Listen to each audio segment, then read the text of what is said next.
Ես չգիտեմ, որն է կյանքի քո նպատակը եւ ինչ երազանքներ դու ունես, բայց իմացիր, որ դրան կատարվելու հատկություն ունեն եւ պետք է հավատաս ու պնդես, որ այլ կերպ հնարավոր չէ։ Ես քնարիկն եմ։ Հիշում եմ, երբ դեռ դպրոցական էի եւ պետք է ընդունվեի համալսարան, ինձ բոլորն ասում էին՝ դու ժամանակ չունես, չես կարող հասցնել, անգլերենդ շատ թույլ է,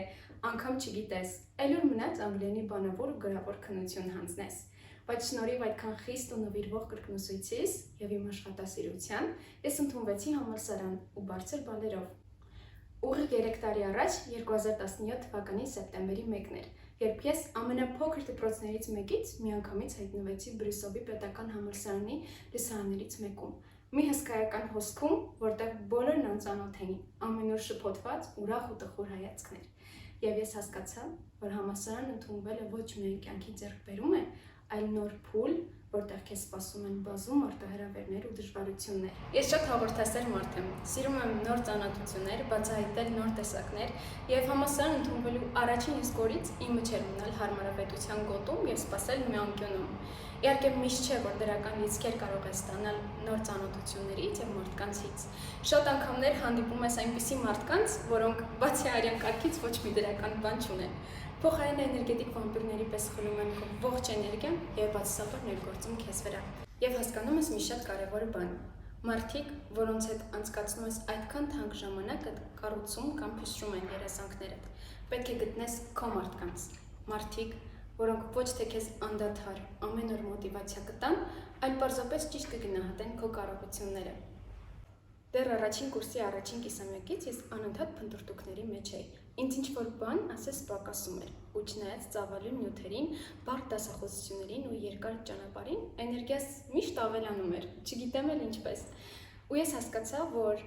ես չեմ կարող բավարարվել միայն համալսարանի տված գիտելիքով։ Ինձ ինչ-որ նոր, լրացուցիչ բան էր պետք։ Ու որն էր դա։ Այդ ժամանակ իհարկե սահմանում ամրումը չգիտեի, բայց սիրտս զգում էր, որ հենց այն է, ինչ գտել եմ։ Ոչ ֆորմալ կրթություններ փնտրածս։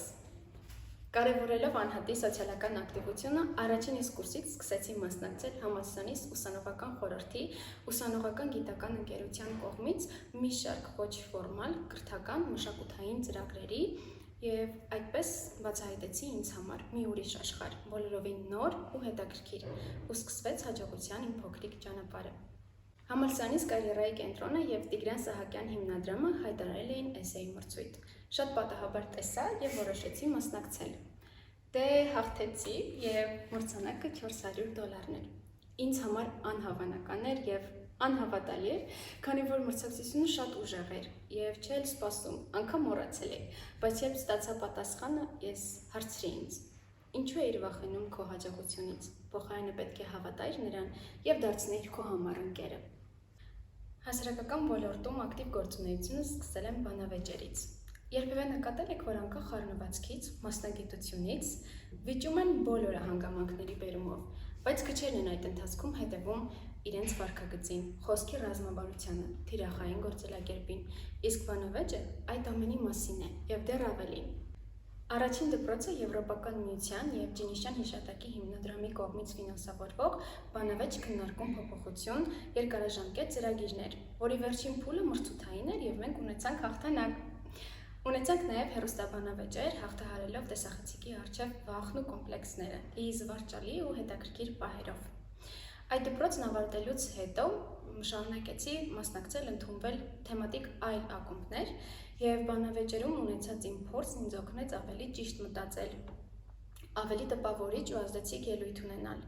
Կուզեմ մի փոքր խոսել կամավորության մասին։ Այն հարցին, թե ինչ է կամավորությունը, շատերը կպատասխանեն։ Պարզապես աշխատանք է առանց որևէ դրամական փոխհատուցման։ Մյուսները կասեն փող շահավետ համագործակցություն։ Շատերին հետաքրքիր էլ չի լինի անգամ։